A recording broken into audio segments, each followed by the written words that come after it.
Do you ever get the feeling that your choices aren't really your own? That no matter how much you think you're in control, some invisible force is steering your decisions? You're not wrong. Every day, hidden systems quietly limit what you can do, where you can go, and even what you can buy. These aren't grand conspiracies, but complex, often overlooked structures that shape our reality. Today, we're pulling back the curtain on 10 of these systems. First up, zoning laws. You might think you choose your neighborhood based on vibes, schools, or commute times. But long before you started house hunting, zoning laws had already decided what could be built where. They dictate whether a street is for single-family homes, apartments, or businesses. This segregation of uses means you can't just open a small cafe on your quiet residential street. And it's a major reason why affordable housing is so scarce in certain areas. It's not just about preference. It's a fundamental restriction on where and how you can live. These laws, designed decades ago, still define the very fabric of our cities, often locking in patterns of inequality and limiting social mobility. Next, let's talk about supply bottlenecks. Remember when you couldn't find toilet paper, or that specific car part was on back order for months? That's a supply bottleneck in action. These happen when a single point in the chain of factory, a port, a specific raw material gets disrupted. Suddenly, a product you took for granted is gone. It's not about a lack of variety. It's what some call scarcity engineering. Our globalized world is built on hyper-efficient, just-in-time delivery systems. But that efficiency comes at a cost: fragility. When one link breaks, the whole chain collapses. So, the limited selection you see on the shelves isn't always about what's popular. It's often about what was physically able to get there. Number 3 is professional licensing. Ever wonder why it's so hard to find a good contractor, or why certain services are so expensive? Part of the answer is licensing. Ostensibly, these rules are in place to ensure quality and protect consumers. But they also act as a powerful form of gatekeeping. To become an electrician, a hairstylist, or even a tour guide in some cities, you need to navigate a maze of fees, exams, and educational requirements. While some of this is necessary, it often goes beyond what's needed for safety, creating a barrier to entry that limits competition. This keeps prices high and reduces the number of available professionals. It's not just about quality. It's about controlling who gets to participate in the market. Fourth on our list, distribution networks. Why can you get a certain brand of craft beer in one city, but not the one next door? The answer lies in distribution networks. These are the logistical webs of trucks, warehouses, and agreements that determine what products reach which stores. Large corporations have massive, established networks, giving them a huge advantage. A small, independent producer might make a fantastic product, but if they can't get a distributor to carry it, it will never reach you. It's not random. It's a system of prioritization where established players with deep pockets and existing relationships get their products in front of you while others are left on the sidelines. Coming in at number 5, transportation systems. The layout of your city's roads, bus routes, and train lines fundamentally limits where you can easily go. If you don't own a car in a city built around highways, your world shrinks dramatically. Your job options, social life, and even access to fresh food are constrained by the reach of public transit. This isn't just about convenience. It's a form of containment. Urban planning decisions made decades ago dictate your daily movements.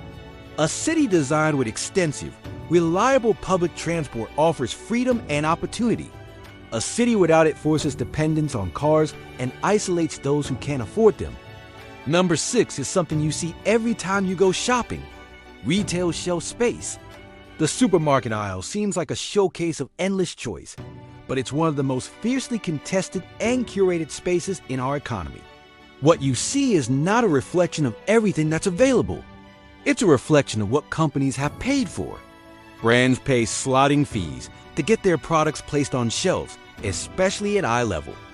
This means that larger companies with bigger marketing budgets can buy their way into your line of sight, pushing smaller or newer competitors out.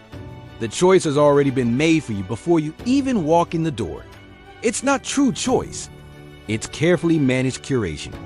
At number 7, we have import regulations and tariffs. These are taxes and rules placed on goods coming from other countries. They are often put in place to protect domestic industries from foreign competition. While the goal might be to save local jobs, the result for you, the consumer, is a filtered marketplace. A product that might be cheaper or better from another country could be unavailable or artificially expensive because of a tariff. Think about it. Certain foods, electronics, or cars are common in other parts of the world but rare where you live. This isn't just about protection. It's a system that actively filters the global marketplace, limiting your access to products. 8 is a big one: infrastructure capacity. The physical limits of our shared systems constrain our lives in ways we rarely notice. Is your internet slow during peak hours? That's a capacity issue. Stuck in traffic? The road's capacity has been exceeded. Power outages during a heat wave? The electrical grid is at its limit. These aren't design flaws. They are fundamental constraints. We can only use as much water as the pipes can carry, as much electricity as the grid can handle, and as much data as the cables can transmit.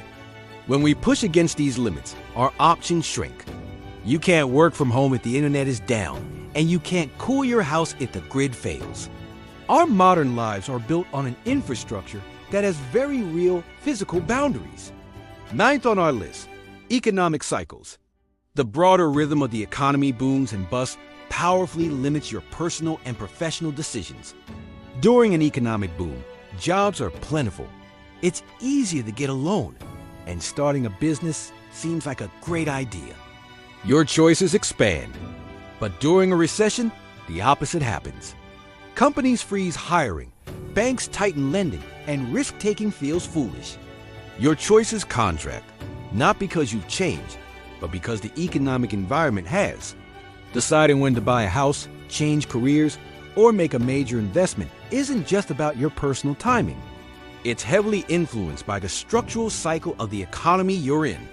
Finally, number 10 is the legal framework itself. The laws of your country set the ultimate boundaries for your actions. This is the most obvious system, but its subtleties are profound. Contract law determines the kinds of agreements you can make. Property law defines what you can own and what you can do with it. Corporate law shapes how businesses can operate and grow. These rules create a stable and predictable society, but they also inherently limit the universe of possible actions. You can't just create a new type of organization or a novel financial instrument without it fitting into the existing legal boxes. This framework, while essential, is the ultimate system that channels our creativity and ambition into pre-approved pathways. So there you have it, 10 hidden systems, from zoning laws to economic cycles, that are constantly shaping your life, often without you even realizing it. These limits aren't always negative. Many are necessary for a functioning society, but being aware of them is the first step toward navigating them more effectively, and maybe even changing them. They prove that our lives are a constant negotiation between our own desires and the vast, invisible structures that surround us. Which of these systems surprised you the most? Is there one you feel the effects of every single day? Let me know your thoughts in the comments below. I'm really curious to hear your experiences, and I read every single one. Thanks for watching, and if you found this interesting, consider subscribing for more deep dives into the systems that shape our world. See you next time.